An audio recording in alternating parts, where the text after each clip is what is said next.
Hello friends, कैसे हैं आप सभी। आई होप आप सब अच्छे होंगे। तो फ्रेंड्स, स्वागत है आपका हमारे स्टूडेंट्स ऑरा चैनल में। और आज हमारा जो है पॉलिटी का सेकंड लेक्चर हम कंडक्ट करने वाले हैं। तो हमने कल जो है पढ़ लिया था चार्टर एक्ट 1853, ठीक है। जब तक कंपनी का भी थोड़ा बहुत शासन था और मतलब दोहरा शासन जब तक था तब तक हमने पढ़ लिया था। आज हम पढ़ने वाले हैं जहाँ से ब्रिटिश क्राउन आ जाता है, ठीक है। तो 1853 चार्टर एक्ट हमने पढ़ लिया था। अब 1858 से हमें पढ़ना है 1947 का पीरियड। यहाँ पर पूरे टाइम जो है ब्रिटिश क्राउन का शासन रहा, ठीक है। तो इंग्लैंड सम्राट का शासन, ठीक है। इंग्लैंड ब्रिटिश ही हुए, तो उनका शासन देखते हैं हम। तो उनके टाइम पे एक अधिनियम पारित किया गया, भारत सरकार अधिनियम 1958। भारत सरकार अधिनियम 1958 पारित किया गया। यह अधिनियम प्रथम स्वतंत्रता संग्राम 1857 का परिणाम था, ठीक है। 1857 का परिणाम था। वास्तव में इससे दोहरी सरकार का अंत किए जाने का निश्चय किया गया। इस अधिनियम द्वारा भारत में सम्राट का प्रभुत्व स्थापित हो गया व कंपनी का शासन समाप्त हो गया, ठीक है। यह अधिनियम act for the better government of India के नाम से पारित किया गया। इसे भारतीय स्वतंत्रता का मैग्ना कार्टा भी कहा जाता है। ये तो हो गई बुक की बात। अब हम एक एक लाइन का मतलब समझते हैं। यह अधिनियम प्रथम स्वतंत्रता संग्राम 1857 का विद्रोह वो परिणाम था। आप सभी ने मंगल पांडे मूवी देखी होगी। तो 1857 में जो है एक क्रांति सी चली, मतलब थोड़ा कहीं कहीं लोगों को फील हुआ कि नहीं यार, ये हम पे हमारी भलाई नहीं कर रहे हैं, अंग्रेज हम पे गुलामी कर रहे हैं। तो इस तरह से लोगों को जब फील हुआ तो कहीं कहीं छोटे मोटे जो है क्रांतिकारी उत्पन्न हुए और छोटे मोटे जो है आवाज़ें उठानी लोगों ने स्टार्ट की। तो जब मंगल पांडे वाला कांड हुआ तो उसके बाद जो है ब्रिटिशर्स ने सोचा कि यार ये इंडियंस जो है अब थोड़ा आवाज़ ऊंची करने लग गए हैं। तो उन्होंने यहाँ पे पूरा अपना शासन पूरी तरह से ही ब्रिटिश वाला कर दिया, मतलब कंपनी वाला शासन ख़त्म कर दिया और अपना ब्रिटिश वाला स्टार्ट कर दिया। यहाँ से इन्होंने दोहरी सरकार का अंत कर दिया और पूरी तरह से जो है ब्रिटिश सम्राट का प्रभुत्व यहाँ पे स्थापित हो गया। कंपनी का शासन पूरी तरह समाप्त हो गया। इस एक्ट को for the better government of India के नाम से जो है इन्होंने पारित किया, ठीक है। और इसे भारतीय स्वतंत्रता का मैग्ना कार्टा भी कहा गया। अब यहाँ पे देखते हैं इसके प्रमुख उपबंध क्या थे। इस जो ये अधिनियम बनाया गया इसके प्रमुख उपबंध क्या थे। कोर्ट ऑफ डायरेक्टर्स व बोर्ड ऑफ कंट्रोल के सभी अधिकार ब्रिटिश साम्राज्य राज्य के सचिव के अधीन आ गए। कंपनी की जो सत्ता थी वो समाप्त हो गई। इस प्रकार द्वैत शासन समाप्त हुआ, ठीक है। तो जो कोर्ट ऑफ डायरेक्टर्स और बोर्ड ऑफ कंट्रोल के जितने भी अधिकार थे वो जो ब्रिटिश की एलिजाबेथ रानी थी उसके सचिव, राज्य सचिव के पास आ गए। वो सब अधिकार थे। ब्रिटिश सम्राट को भारत के गवर्नर जनरल व प्रेसिडेंसी के गवर्नरों की नियुक्ति का अधिकार प्रदत्त हुआ। गवर्नर जनरल का नाम बदलकर भारत का वायसराय कर दिया गया, ठीक है। अभी तक पहले क्या हुआ था 1833 के तहत जब हमारा कौन था, विलियम बेंटिक पहला, जब आधा क्राउन मतलब आधा ब्रिटिश जो है इस संभाला था, आधा ब्रिटिश ने भारत को, तो इन्होंने बंगाल के गवर्नर को पूरे भारत का गवर्नर घोषित कर दिया था। तो वो गवर्नर जनरल पूरे भारत का गवर्नर जनरल कहलाने लग गया, ठीक है। अब यहाँ से इन्होंने जो गवर्नर जनरल था उसका भी पद को क्या कर दिया, उन्होंने वायसराय का बना दिया। मतलब कि जो गवर्नर जनरल था अब वो गवर्नर जनरल ना कहला के भारत का वायसराय कहलाएगा, जो कि ब्रिटिश शासन का प्रत्यक्ष प्रतिनिधि था, ठीक है। उसको ब्रिटिश शासन जो है बिल्कुल प्रत्यक्ष प्रतिनिधि के तौर पे रखती थी। लॉर्ड कैनिंग को भारत का प्रथम वायसराय बनाया गया। अब यहाँ से जो है इसका मतलब 1858 में कौन था गवर्नर, लॉर्ड कैनिंग होगा। तो वहीं से जो है जब भारत का वायसराय बनाया गया, नियुक्ति किया गया, तो वो लॉर्ड कैनिंग ही बना। जो गवर्नर जनरल रहा होगा 1858 के टाइम पे उसी को वायसराय घोषित कर दिया होगा। भारत प्रशासन का दायित्व secretary of state for India को सौंपा गया। भारत का जो दायित्व था वो किसे सौंपा गया, सेक्रेटरी स्टेट ऑफ इंडिया को सौंपा गया। 1861 में प्रथम जेम्स सर्वप्रथम जेम्स विलियम द्वारा भारत में बजट प्रस्तुत किया गया। ठीक है, तो ये इम्पोर्टेंट है कि भारत में बजट सर्वप्रथम कब और किसके दौर में पारित किया गया, तो जेम्स विलियम द्वारा पारित किया गया भारत में पहला बजट 1861 में। ठीक है, 1861 में जेम्स विल्सन ने बजट पारित किया पहली बार भारत में, 1861 में जेम्स विलियम्स ने। अब नेक्स्ट है भारतीय परिषद अधिनियम। अब आता है हमारा 1861 का भारतीय परिषद अधिनियम। 1858 के तहत आपने देखा क्या क्या था। 1858 में बेसिकली यही है कि ब्रिटिश क्राउन पूरी तरह से भारत में आ गया, act for the better government of India के नाम से पारित किया गया और जो है कंपनी का शासन पूरी तरह समाप्त कर दिया। ये 3 की पॉइंट्स इसमें याद रखने हैं और बजट पारित किया गया 1861 में। ये तो खैर इसी में आ जाएगा। तो भारतीय परिषद अधिनियम 1861 देखते हैं। इस अधिनियम द्वारा भारत में प्रतिनिधि संस्थाओं की स्थापना शुरू हुई। अब यहाँ पे जो है प्रतिनिधि, जैसे थोड़े थोड़े समूह बनाए जाएंगे, उनके प्रतिनिधि बनाए जाएंगे, जैसे होता है ना ग्राम पंचायत में, ग्राम सभा में, तो उस तरीके से यहाँ पे छोटे छोटे प्रतिनिधि संस्थाओं की स्थापना शुरू हुई। वायसराय की परिषद में 5वें सदस्य की नियुक्ति की गई।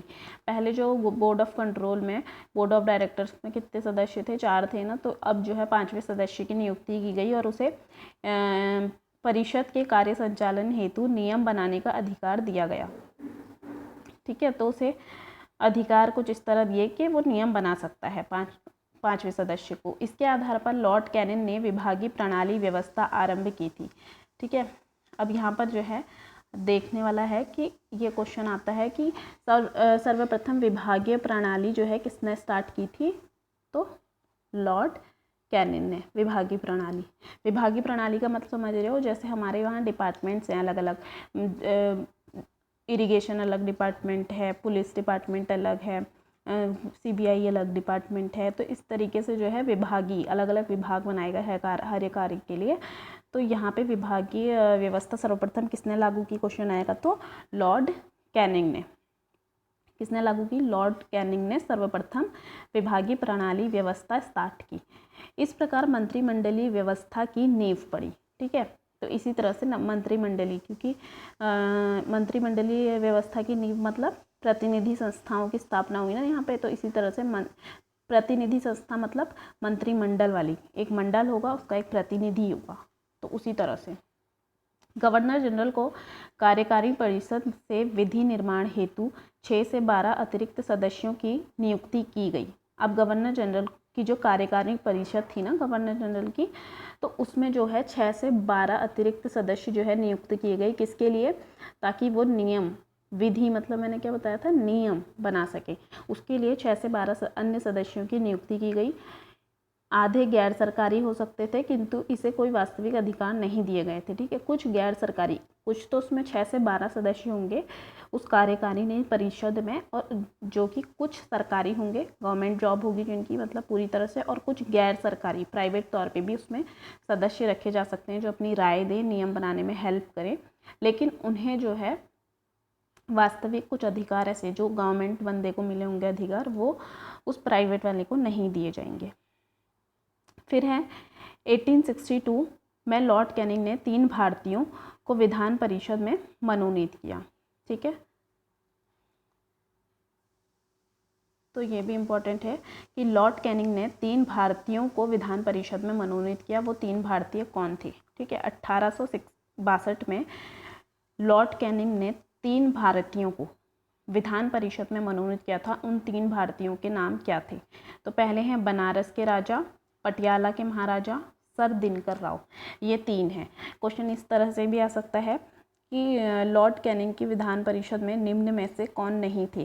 ठीक है, तो आपको 4 नाम दे दिए जाएंगे, उसमें से 3 नाम इनके होंगे, बनारस के राजा, पटियाला के महाराजा, सर दिनकर राव, और एक नाम ऐसा होगा जो इनमें से नहीं होगा, तो आपको उसमें टिक कर देना पड़ेगा।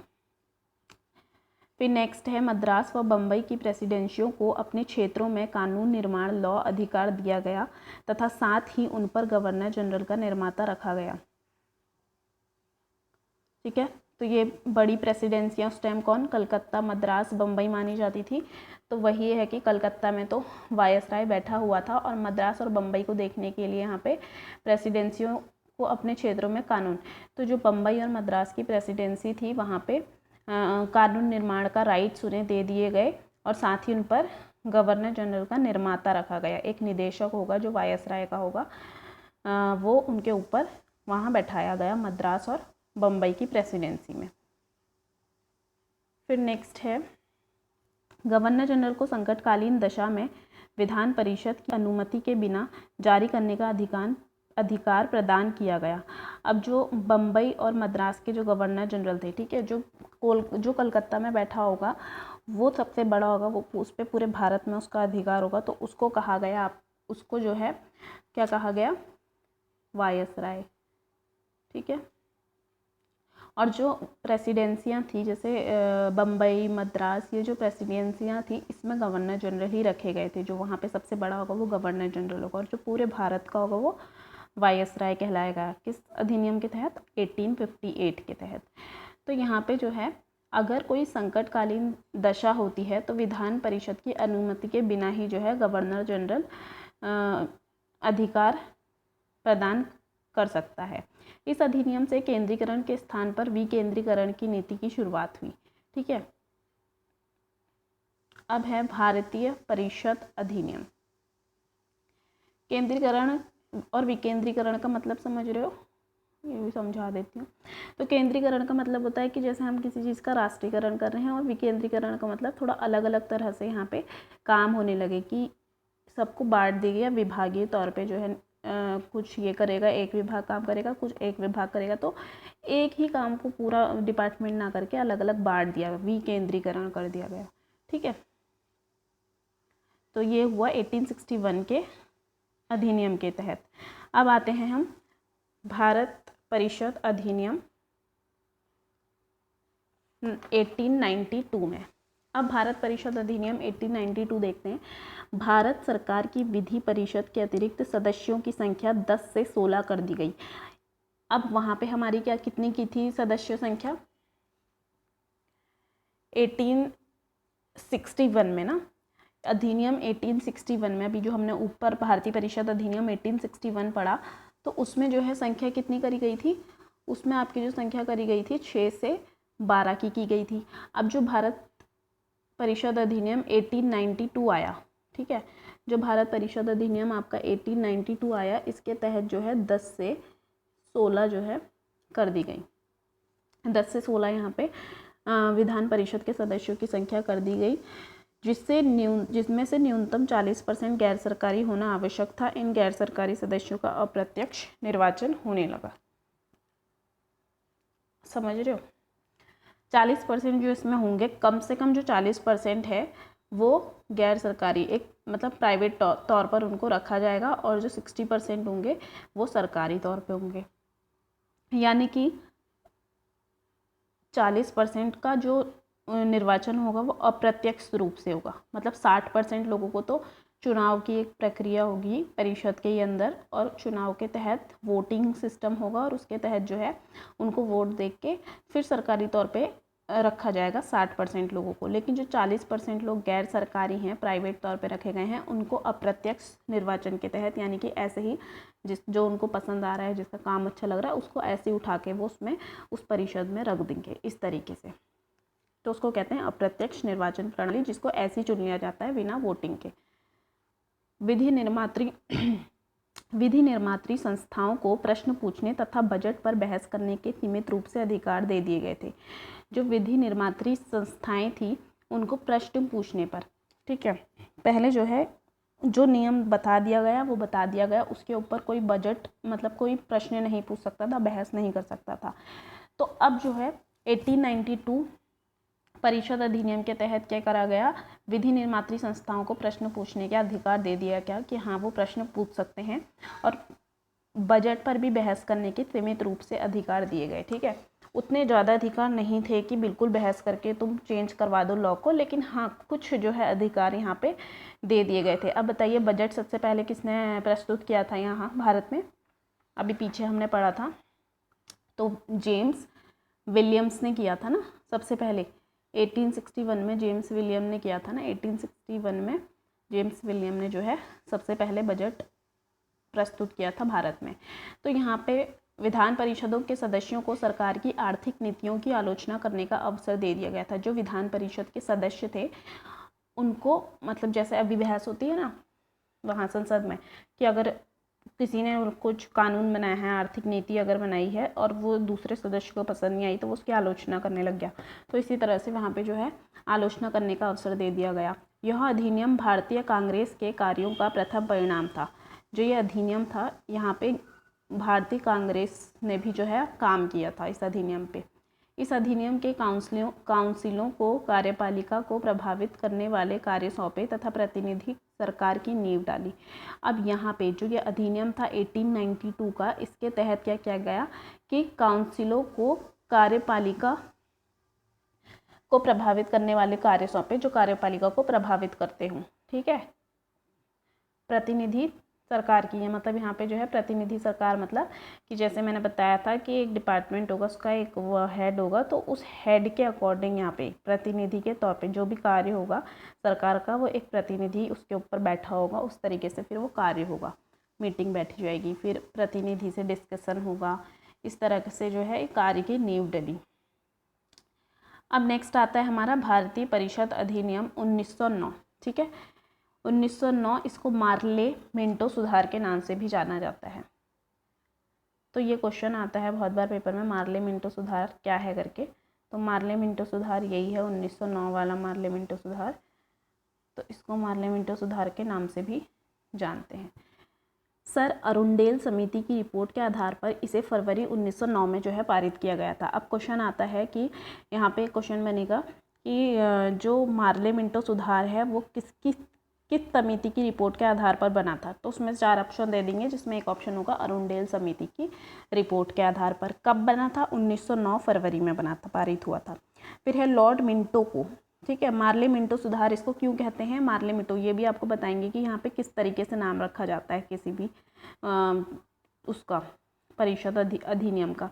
तो यहाँ पे लॉर्ड मिंटो को भारत का वायसराय नियुक्त किया गया और जॉन मॉर्ले को राज्य सचिव नियुक्त किया गया। ठीक है, 1909 के टाइम पे कौन थे हमारे वायसराय जो थे वो 1909 के टाइम पे वायसराय थे लॉर्ड मिंटो, और जॉन मार्ले के कौन थे? जॉन मार्ले जो थे वो राज्य सचिव थे। ठीक है, तो इसमें प्रथम बार पृथक निर्वाचक मंडल को 3 श्रेणियों में बांटा गया।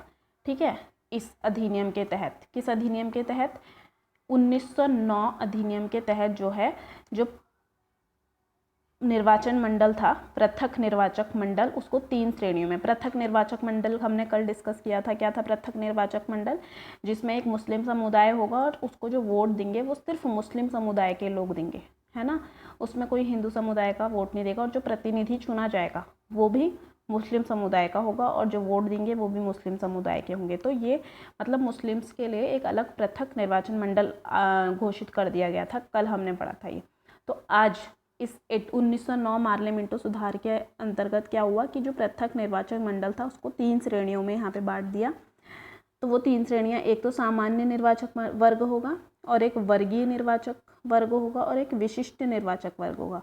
इन 3 निर्वाचक वर्ग में जो है मार्ले मिंटो सुधार के तहत इनको बांटा गया। लॉर्ड मिंटो को पृथक निर्वाचक मंडल का जनक माना गया। वेरी वेरी इम्पोर्टेंट कि पृथक निर्वाचक मंडल का जनक मार्ले मिंटो सुधार के अंतर्गत किसे माना गया? तो लॉर्ड मिंटो को। लॉर्ड मिंटो को पृथक निर्वाचक मंडल का जनक माना जाता है। ठीक है, आई मीन शायद ऐसा हो सकता है कि उसी ने ये स्टार्ट किया हो, तो इसीलिए उसको जनक माना गया। उसकी ही अवधारणा रही होगी पृथक निर्वाचक मंडल स्टार्ट करने की, क्योंकि इनका जो मेन मोटिव यही था हिंदू मुस्लिम में बंटवारा करना, इनकी जो सोच है उसको अलग करना कि ये हिंदू हैं ये मुस्लिम्स हैं, फूट डालना जो इनका मेन मकसद था। इसीलिए जो है लॉर्ड मिंटो ने पृथक निर्वाचक मंडल की स्थापना की होगी, जिससे इसको उसका जनक कहा जाता है। विधायिका का प्रस्ताव प्रस्तुत करने, प्रश्न तथा पूरक प्रश्न पूछने एवं बजट के संबंध में अधिकार यहाँ पर दिए गए। ठीक है, विधायिका का प्रस्ताव प्रस्तुत करने के जो ये प्रतिनिधि होते थे इन लोगों को जो है, और प्रश्न और पूरक प्रश्न, मतलब जो प्रश्न हैं और फिर प्रश्न के विरोध में प्रश्न पूछने, और बजट के संबंध में भी अधिकार दिए गए कि बजट में भी ये लोग बोल सकते हैं, अपने विचार रख सकते हैं या अपने सुझाव दे सकते हैं। इस तरीके से विधान परिषद में ये सब जो है प्रस्ताव रखे गए। इंपीरियल काउंसिल की जगह द्विसदनीय विधायिका ने ली। इंपीरियल काउंसिल की जगह जो है किसने ले लिया? जो इंपीरियल काउंसिल हुआ करती थी उसकी जगह अब द्विसदनीय विधायिका ने ले ली। अब यहाँ पे विधायिका दो सदन हो गए। फिर है नेक्स्ट, आरक्षण शब्द सर्वप्रथम प्रयोग किसने किया था? लॉर्ड मिंटो ने भारत शासन अधिनियम 1909 के अंतर्गत किया था। अब यहाँ पे एक इम्पॉर्टेंट और क्वेश्चन ये नोट बन जाता है आपका कि आरक्षण शब्द का सर्वप्रथम प्रयोग किसने किया था? लॉर्ड मिंटो ने किया था 1909 या फिर मार्ले मिंटो सुधार के अंतर्गत, जिसके अनुसार कुछ वर्गों के निर्वाचन में पृथक प्रतिनिधित्व देने की बात की गई थी। ठीक है, तो मैंने कल बताया था ना कि यहाँ पे भीमराव अंबेडकर जी कह रहे थे कि ये आरक्षण जो अनुसूचित जाति वाले हैं उनके लिए एक पृथक निर्वाचन मंडल हो, लेकिन गांधी जी नहीं चाहते थे कि हिंदू हिंदू में भी बंटवारा हो जाए, तो इसलिए उन्होंने पृथक निर्वाचक मंडल की जगह क्या बोला कि आरक्षण निर्वाचन मंडल हो। ठीक है, कि आरक्षण हो, वोट सब लोग दें, लेकिन जो प्रतिनिधि हो वो उसी वर्ग का हो। इस तरीके से गांधी जी ने बोला था। सर्वप्रथम भारत परिषद अधिनियम 1907 को दो भारतीय, कृष्ण गोविंद गुप्ता और सैयद हुसैन बिलग्रामी तथा वायसराय की कार्यकारिणी परिषद में 1909 को सत्येंद्र प्रसाद सिन्हा को प्रथम भारतीय विधि सदस्य के रूप में शामिल किए गए थे तथा बाद में लॉर्ड की उपाधि इन्हें प्रदान की गई थी। ठीक है, तो सर्वप्रथम भारत परिषद में 1907 को दो भारतीय आए। कौन आए? कृष्ण गोविंद गुप्ता और सैयद हुसैन बिलग्रामी। तो ये यहाँ पे क्योंकि भारतीयों के नाम आ गए हैं तो ये यहाँ पे इम्पॉर्टेंट हो जाता है कि सर्वप्रथम भारत परिषद में 1907 को दो भारतीय कौन आए थे? कृष्ण गोविंद और गुप्ता और सैयद हुसैन बिलग्रामी। और वायसराय कार्यकारिणी परिषद में कौन आया था भारतीय सबसे पहले? वायसराय कार्यकारिणी परिषद जो थी कलकत्ता वाली, उसमें सबसे पहले 1909 में सत्येंद्र प्रसाद सिन्हा का प्रथम भारतीय विधि सदस्य के रूप में शामिल किया गया, तो बाद में इन्हें सत्येंद्र प्रसाद सिन्हा को लॉर्ड की उपाधि प्रदान कर दी गई। भारत शासन अधिनियम जो हमने ये ऊपर पढ़ा है ना बच्चों, ये बहुत ज़्यादा इम्पोर्टेंट है। इसको मैं इसीलिए अब अपने नोट्स से नहीं पढ़ा रही हूँ, डायरेक्ट बुक से पढ़ा रही हूँ, ताकि आप लोगों को एक तो बुक समझ में आ जाए कि बुक पढ़नी कैसे है। अगर आपके पास बुक है तो अगर आप इसको देखते हैं ना लेक्चर को, तो आपको बुक की एक एक वर्ड आराम से समझ में आ जाएगा। ठीक है, आपको ज़्यादा मेहनत नहीं करनी पड़ेगी, आपको आराम से आप बुक पढ़ सकते हो। और जिनके पास बुक अवेलेबल नहीं है, ज्ञानचंद की बुक नहीं है, वो इससे भी जो है डायरेक्ट नोट्स बना सकते हैं, बहुत साफ़ सुथरे। मतलब खुद से आप ये बुक है, और ऐसा नहीं है कि आपको टेंशन हो बुक पढ़ने की। ये जो रोज़ के 2-4 PDF हैं, अगर आपको PDF चाहिए तो आप कमेंट्स में बता दीजिए, मैं PDF भी अपलोड कर दूँगी, और आपको ये आराम से आप नोट्स इसमें से बना सकते हो। इम्पॉर्टेंट इसमें सब कुछ जो है दिया गया है, आप नोट्स बना सकते हो। आपको एक एक लाइन भी समझ में आएगी और अच्छे से समझ में आ जाएगा। ठीक है, तो आप अब जैसा आप करते हैं, आप PDF मांगते हैं, मैं PDF अपलोड कर दूँगी, फ्री PDF। और अगर आप खुद से नोट्स बनाते हैं इसको देखते हुए, तो ये और अच्छी बात हो जाएगी, इससे आपको जल्दी समझ में आएगा खुद का लिखा हुआ। तो यहाँ पे अब हम नेक्स्ट पढ़ते हैं भारत शासन अधिनियम 1919। तो भारत शासन अधिनियम 1919 में है प्रथम बार द्वैत प्रांतों में शासन की स्थापना की गई। अब यहाँ पे द्वैत प्रांत थे 1919 में, द्वैत प्रांतों की स्थापना की गई प्रथम बार केंद्र राज्यों में विषयों का बंटवारा किया गया। ठीक है, जो केंद्र और राज्यों में विषयों का बंटवारा, जैसे अभी हमारे वहाँ पे जो बंटवारा है ना विषयों का, क्या क्या है? अनुसूची 7 के तहत समवर्ती सूची में आगे पढ़ेंगे हम, ये आगे आएगा ये सब चीज़, समवर्ती सूची, संघ सूची, राज्य सूची, ये आगे आएगा। इसके तहत जो है ना बंटवारे किए गए हैं शक्तियों के। तो ऐसे ही उस टाइम पहली बार केंद्र और राज्यों में विषयों का बंटवारा किया गया। तो इसमें 2 विषय रखे गए, आरक्षित विषय और हस्तांतरित विषय। आरक्षित विषय में क्या था कि राज्यपाल कार्यपालिका परिषद द्वारा शासन करता था आरक्षित विषय में। हस्तांतरित विषय में जो राज्यपाल होता था वो मंत्रियों की सहायता से शासन करता था। ठीक है, आरक्षित विषय में क्या होता था कि जो राज्यपाल था वो कार्यपालिका परिषद द्वारा शासन करता था, और हस्तांतरित विषय में मंत्रियों की सहायता से शासन करता था, जैसा कि अभी होता है। फिर ये विधान परिषद के प्रति उत्तरदायी नहीं थे, जो आरक्षित विषय वाला जो था वो विधान परिषद के प्रति उत्तरदायी नहीं थे, कि इन्हें विधान परिषद को जवाब नहीं देना पड़ता था। हस्तांतरित विषय में विधान परिषद के प्रति उत्तरदायी थे, क्योंकि यहाँ पे मंत्रियों का कार्य आ जाता है ना, तो इसलिए विधान परिषद के प्रति उत्तरदायी थे। तो यहाँ पे ये इम्पोर्टेंट, यहाँ इस 1919 अधिनियम में क्या इम्पोर्टेंट हो गया, एक तो ये वाला पॉइंट इम्पोर्टेंट हो गया, और एक द्वैत प्रांतों में शासन की व्यवस्था इम्पोर्टेंट हो गया। फिर ये द्वैत प्रांत आगे जाके समाप्त हो जाएगा, तो वो भी हम आगे पढ़ेंगे। फिलहाल देखते हैं द्वैत प्रांत आया किस अधिनियम के तहत, 1919 अधिनियम के तहत द्वैत प्रांत आया। अधिनियम द्वारा देश में प्रथम बार द्विसदनीय व्यवस्था तथा प्रत्यक्ष निर्वाचन की व्यवस्था प्रारंभ हुई।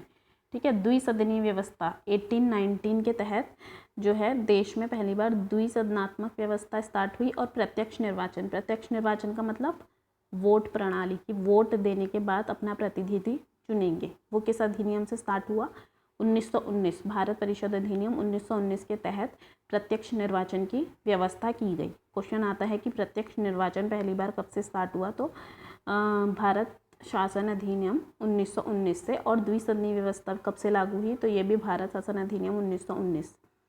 संपत्ति, इस वाले उसमें सब चीज़ इम्पॉर्टेंट है। संपत्ति व कर शिक्षा के आधार पर सीमित संख्या में लोगों को प्रत्यक्ष मताधिकार प्रदान किया गया। ठीक है, संपत्ति और कर और शिक्षा के आधार पर, मतलब कि संपत्ति, जिसके पास संपत्ति है कर दे सकता है, और शिक्षा है जिसके पास, ये तीन चीज़ हैं, वो उन सीमित लोगों को ही जो है मताधिकार का अधिकार दिया गया, कि यही लोग जिनके पास संपत्ति है, जो कर देने में सक्षम है, और जो उनके पास शिक्षित लोग हैं, वही लोग वोट दे सकते हैं। ऐसा 1919 के तहत जो है किया गया। मतलब निर्वाचन का अधिकार तो दिया गया, लेकिन ये सीमित लोगों को दिया गया, सबको नहीं दिया गया। फिर इस अधिनियम द्वारा सर्वप्रथम भारत में महिलाओं को मतदान करने का अधिकार दिया गया। ठीक है, 1900 भारत में सर्वप्रथम मतदान करने का, महिलाओं को मतदान करने का सर्वप्रथम अधिकार किस अधिनियम के तहत दिया गया, तो ये भी जो है 1919 के तहत दिया गया। ठीक है, नेक्स्ट है, ज्ञातव्य हो कि विश्व में न्यूजीलैंड ने सर्वप्रथम 19 सितंबर 18, ठीक है, ये इम्पोर्टेंट, वैसे क्वेश्चन आता तो नहीं है, लेकिन ये जनरल नॉलेज के लिए भी हो सकता है, या क्या मूड है आयोग का, कभी भी क्वेश्चन भी डाल सकता है। तो सबसे पहले महिलाओं को मतदान देने का अधिकार कहाँ किया गया था पूरे विश्व में, तो न्यूजीलैंड में किया गया था 1893 में, न्यूजीलैंड में। वैसे होने के लिए जनरल नॉलेज के लिए बहुत इंपॉर्टेंट क्वेश्चन है, आपको पता होना चाहिए कि महिलाओं को तो खासकर पता होना चाहिए कि सबसे पहले वोटिंग का अधिकार कहाँ दिया गया था, न्यूजीलैंड से। सांप्रदायिक निर्वाचन प्रणाली का विस्तार किया गया। मुस्लिमों के साथ अब सिखों, भारतीय, ईसाइयों, आंग्ल भारतीयों व यूरोपियन के लिए भी विधान परिषद में स्थान आरक्षित किए गए। मतलब मुस्लिमों के साथ साथ अब, तो यहाँ पर क्या हुआ अब, ठीक है, तो जैसे क्या होना था, सांप्रदायिक निर्वाचन प्रणाली का विस्तार किया गया। पहले सिर्फ मुस्लिमों को जो है विधान परिषद के लिए में आरक्षित किया गया था स्थान। पृथक निर्वाचन प्रणाली के तहत जो है विधान परिषद में मुस्लिमों के लिए स्थान आरक्षित किया गया था। अब सिखों के लिए, भारतीय, ईसाइयों के लिए और आंग्ल भारतीय व यूरोपियनों के लिए भी जो है विधान परिषद में स्थान आरक्षित किए गए। एक एक सीट या फिर जितनी भी सीट के हिसाब से रिजर्व सीट इन लोगों के लिए की गई विधान परिषद में।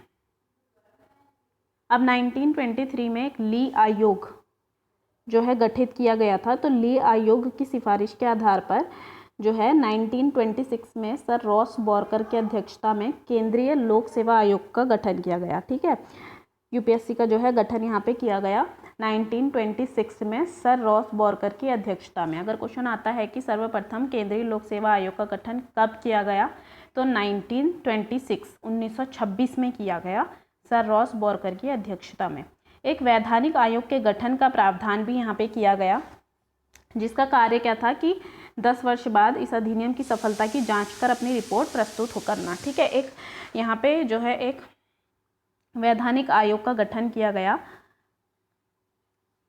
1919 के तहत जो है वैधानिक आयोग का गठन किया गया, जिसमें ऐसा कहा गया कि ये आयोग का काम क्या था। इस आयोग का काम ये था कि हर 10 साल में जो भी सफलताएं हुई होंगी, जो भी कार्य विधान परिषद द्वारा या प्रतिनिधियों के द्वारा, सदस्यों के द्वारा जो भी विकासी कार्य जो किए गए होंगे, उन सब की जो है सफलता की रिपोर्ट बनाना कि ये काम हुआ है या नहीं हुआ है, कैसी हमारी जारी है कार्यकर्ता किस तरह का कार्य कर रहे हैं या नेता किस तरह का कार्य कर रहे हैं, मंत्री लोग। तो उसके आधार पर जो है हर 10 वर्ष में एक रिपोर्ट तैयार करेगा कौन? वैधानिक आयोग। ठीक है। इसी के परिणाम स्वरूप साइमन आयोग का गठन 1927 में किया गया है ना। 1927 में साइमन कमीशन आया था।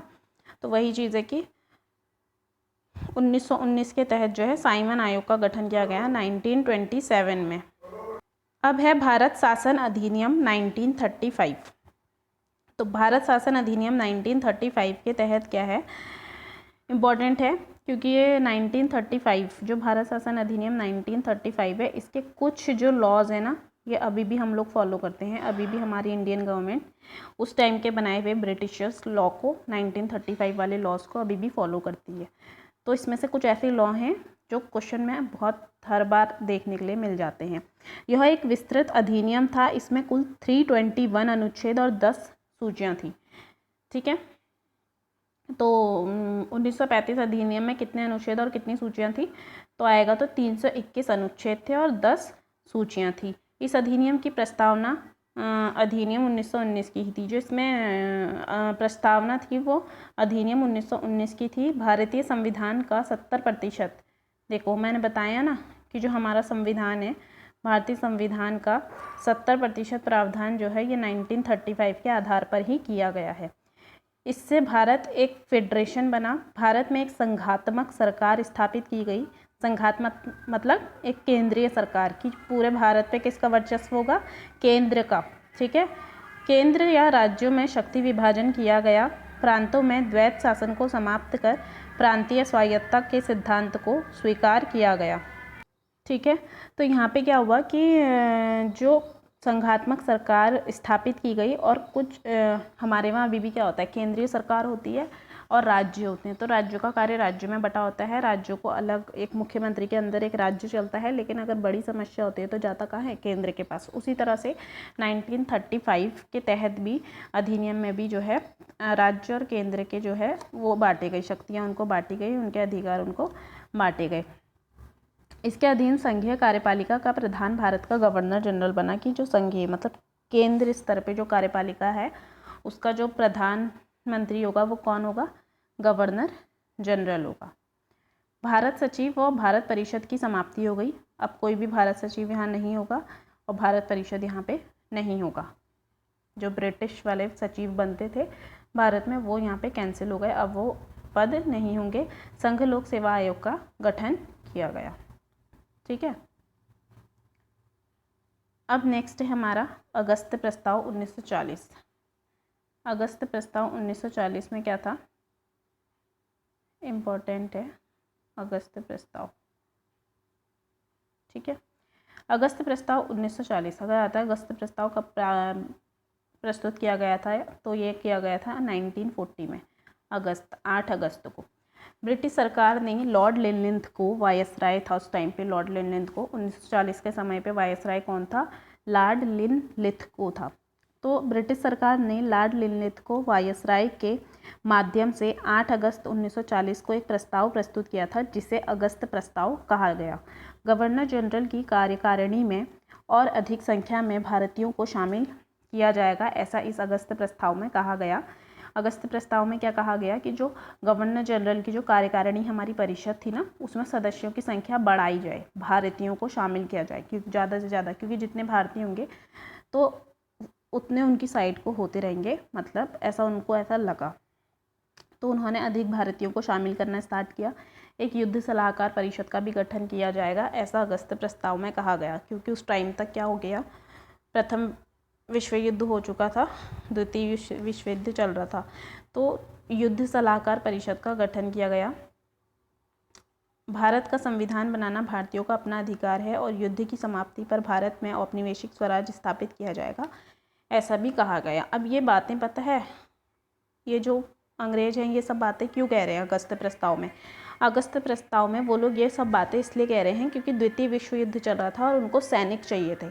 ठीक है, उनको क्या लड़ने के लिए द्वितीय विश्व युद्ध में सैनिक चाहिए थे। तो उन्होंने ये अगस्त प्रस्ताव पारित किया और उन्होंने जो है भारतीयों को लालच दिया कि ज़्यादा से ज़्यादा हम लोग कार्यकारिणी परिषद में भारतीयों को रखेंगे और फिर युद्ध समाप्ति के बाद हम उनको स्वराज स्थापित करने की अनुमति देंगे, क्योंकि भारतीयों का राज्य है और भारत को ही इसमें जो है अपना अधिकार है। उनको इसमें जो भी संविधान बनाना है भारत में, वो संविधान भारत का ही अधिकार है कि भारतीय लोग, भला इतने सालों से उन्होंने क्रूरता की, इतने सालों से गुलाम बना के रखा, तो क्या वो ऐसा सोचेंगे। लेकिन यहाँ पे भी उनका मतलब था, उनको जो है द्वितीय विश्व युद्ध के लिए यहाँ से सेना चाहिए थी, भारतीय लोग मरने के लिए उनको भारतीय लोग चाहिए थे। तो इसलिए वो लोग जो है युद्ध में भेजने के लिए ये सब लालच दे रहे थे अगस्त प्रस्ताव के तहत। कांग्रेस ने अगस्त प्रस्ताव का विरोध तथा युद्ध से अपने को पृथक, देखिए लाइन आ भी गई जो मैंने आपको समझाई कि कांग्रेस ने अगस्त प्रस्ताव के विरोध तथा युद्ध से अपने को पृथक सिद्ध करने के लिए व्यक्तिगत सत्याग्रह आरंभ किया। अब यहाँ पे जो है कांग्रेस में जो लोग थे उस टाइम, गांधी जी, जवाहरलाल नेहरू, इन लोगों ने जो है इसका विरोध किया अगस्त प्रस्ताव का और युद्ध से अपने को पृथक करने के सिद्धांत से, मतलब कि हम लोग युद्ध नहीं करेंगे या हम लोग द्वितीय विश्व युद्ध में शामिल नहीं होंगे, इस बात को लेकर उन्होंने व्यक्तिगत सत्याग्रह आरंभ कर दिया। तो क्वेश्चन आता है व्यक्तिगत सत्याग्रह किस समय पे हुआ था, तो 1940 के टाइम पे हुआ था। ठीक है, ये आप दिमाग लगा लीजिएगा कि अगस्त प्रस्ताव के टाइम पे ही व्यक्तिगत सत्याग्रह हुआ था। और जो व्यक्तिगत सत्याग्रह आरंभ किया, इस विचारधारा के पोषक कौन थे, महात्मा गांधी जी थे। ठीक है, महात्मा गांधी जी के हिसाब से ही जो है व्यक्तिगत सत्याग्रह किया गया था, महात्मा गांधी के कहने पे। व्यक्तिगत सत्याग्रह 17 अक्टूबर 1940 को पवनार आश्रम से शुरू किया गया। जो व्यक्तिगत सत्याग्रह था वो कब से स्टार्ट हुआ था, 1940 से स्टार्ट हुआ था, पवनार आश्रम से। महाराष्ट्र में एक आश्रम था उस टाइम, पवनार आश्रम, तो वहाँ से 1940, 17 अक्टूबर 1940 को व्यक्तिगत सत्याग्रह स्टार्ट हुआ था। इसके प्रथम सत्याग्रही आचार्य विनोबा भावे तथा दूसरे सत्याग्रही जवाहरलाल नेहरू जी थे। प्रथम सत्याग्रही कौन थे व्यक्तिगत सत्याग्रह के, आचार्य विनोबा भावे। ये पूरा जो पोर्शन है, ये पूरा पोर्शन बहुत इम्पोर्टेंट है, तो ये आप देख लीजिएगा कि व्यक्तिगत सत्याग्रह 17 अक्टूबर 1940 को कहाँ से स्टार्ट हुआ। व्यक्तिगत सत्याग्रह के प्रथम सत्याग्रही और द्वितीय सत्याग्रही कौन थे, व्यक्तिगत सत्याग्रह किसने स्टार्ट किया था। इस आंदोलन को दिल्ली चलो आंदोलन भी कहा जाता है। जो व्यक्तिगत सत्याग्रह था उसको दिल्ली चलो आंदोलन भी कहा जाता है। अब क्वेश्चन ये भी आ जाता है व्यक्तिगत सत्याग्रह को अन्य किस नाम से जानते हैं, तो दिल्ली चलो आंदोलन के नाम से जानते हैं। ठीक है, मैं बहुत स्पीड में पढ़ा रही हूँ, लेकिन आपके दिमाग में ये सब बैठ जाएगा, क्योंकि मैं एक लाइन को 2-2 बार तो एटलीस्ट रिपीट कर ही रही हूँ। तो आप बस, आपको है अपना कंसंट्रेशन देने की ज़रूरत, बाकी आपको समझ में सब आ ही रहा होगा। और जो नहीं आ रहा है तो आप कमेंट्स में लिख के बता दीजिए, जो आपको समझ में नहीं आया तो नेक्स्ट लेक्चर में आपको वो चीज़ दोबारा से रिपीट करके समझा दी जाएगी।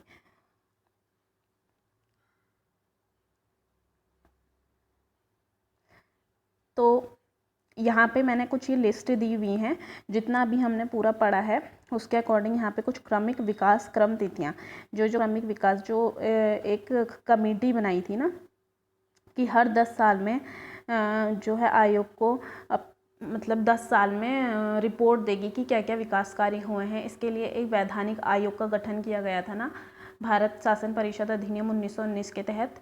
तो वही चीज़ है कि वो जो विकास की जो तिथियां हैं वो यहाँ पे इस लिस्ट में दी गई हैं। इस लिस्ट को आप नोट कर लीजिए और उसके बाद इसको पढ़ लीजिए। 1687 में मद्रास में भारत के प्रथम नगर निगम का गठन किया गया था। इम्पॉर्टेंट क्वेश्चन ये सब, ये जितना भी है ये सब क्वेश्चन आए हुए हैं पेपर में। ये जहाँ जो ये लिस्ट आपको दे रही हूँ मैं, नेहरू समिति के सदस्य कौन कौन थे, ठीक है, तो ये है शोएब कुरैशी मुस्लिम लीग के सदस्य थे, मुस्लिम लीग के ये भी सदस्य थे। ठीक है, तो नेहरू कमेटी के जो सदस्य थे वो ये थे। और नेहरू रिपोर्ट क्या थी, संवैधानिक सुधारों का स्वरूप सुझाने के लिए 1928 में पंडित मोतीलाल नेहरू जवाहरलाल नेहरू जी के जो पिता थे, उनकी अध्यक्षता में एक 10 सदस्यीय समिति का गठन किया गया, जिसे नेहरू समिति के नाम से जाना जाता है। तो आप ये भी जो है पढ़ लीजिए। अगर समझ में नहीं आई तो नेक्स्ट डे हम आपको पढ़ा देंगे इसको। साइमन कमीशन 1927 देख लीजिए। सन 1919 के अधिनियम की धारा 84 के अनुसार सर जॉन साइमन की अध्यक्षता में एक आयोग का गठन 8 नवंबर 1927 को किया गया। इस आयोग में एक भारतीय सदस्य नहीं था। ठीक है, जो ये साइमन आयोग था इसमें एक भी भारतीय सदस्य नहीं था। इसीलिए इसे श्वेत कमीशन भी कहा जाता है। किस कमीशन को श्वेत कमीशन कहा जाता है? तो जॉन साइमन कमीशन को। अतः भारतीयों द्वारा इसका विरोध किया गया क्योंकि इसमें एक भी भारतीय नहीं था। और क्या विरोध किया गया? नारा क्या था उस टाइम? साइमन कमीशन वापस जाओ या साइमन वापस जाओ। यह नारा डॉक्टर यूसुफ मेहर अली द्वारा दिया गया था, साइमन वापस जाओ का नारा। 17 नवंबर 1928 को लाला लाजपत राय की लाठीचार्ज से घायल होने पर मृत्यु हो गई। अब एक मूवी है, भगत सिंह की मूवी है, अच्छी मूवी है, बॉबी देओल ने शायद उसमें रोल निभाया है भगत सिंह का। वो मूवी देखिएगा आप। उस मूवी में ये वाला सीन दिखाया गया है कि लाला लाजपत राय को लाठीचार्ज किया जाता है, तो उसमें लाला लाजपत राय जी घायल हो जाते हैं और उनकी मृत्यु हो जाती है। उस मूवी में ये पूरा सीन दिखाया गया है। आयोग की रिपोर्ट जून 1930 में प्रकाशित हुई। साइमन कमीशन द्वारा डोमिनियन दर्जे की मांग को अस्वीकृत किए जाने के बाद कांग्रेस द्वारा वर्ष 1929 के लाहौर अधिवेशन में पूर्ण स्वराज का प्रस्ताव पारित किया गया। ये है क्वेश्चन, ये आता है कि किस अधिवेशन में पूर्ण स्वराज का प्रस्ताव पारित किया गया? लाहौर अधिवेशन 1929 में। पूर्ण स्वराज मतलब कि हमें पूरा का पूरा स्वराज अपना चाहिए, हमें बिल्कुल तुम वापस जाओ। ब्रिटिश से बोला तुम वापस जाओ, हमें तुम्हारा कुछ नहीं चाहिए, ये हमारा भारत है, यहाँ सिर्फ हम ही लोग काम करेंगे या हम ही लोग रहेंगे या हम अपना शासन खुद चलाएंगे, हमारा खुद का संविधान हम खुद बनाएंगे। ऐसा जो है प्रस्ताव कहाँ पारित किया गया? लाहौर में पारित किया गया 1929 को। ठीक है, तो ये सब था उस टाइम की बात।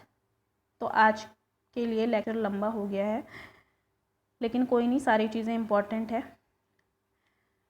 कल हम इसके बाद से 1940 के बाद से जो जो कार्य हुए हैं वो हम देखेंगे। कल हम 1942 का क्रिप्स मिशन देखेंगे। ठीक है, कल हम 1942 का एक क्रिप्स मिशन देखेंगे। उसके बाद जो है हम वेवेल योजना देखेंगे। वेवेल योजना, इसके बाद 1943 की हम वेवेल योजना देखेंगे। वेवेल योजना के बाद हम 1945 का शिमला सम्मेलन देखेंगे। फिर कैबिनेट मिशन देखेंगे 1946। देन हम देखेंगे 1946 के बाद हम आ जाते हैं सीधे 1947। ये हमारा अंतिम पड़ाव होगा 1947 माउंटबेटन योजना। ठीक है, क्योंकि 1958 से 47 तक चला था, तो 47 हमारा लास्ट होगा। उसके बाद हम कुछ क्वेश्चंस यहाँ पे देख लेंगे। तो आज के लिए इतना ही। पढ़ते रहिए और ज्ञान ऐसे ही अर्जित करते रहिए। पसंद आया तो लाइक, शेयर एंड सब्सक्राइब कर दीजिए। Thank you so much. Bye bye.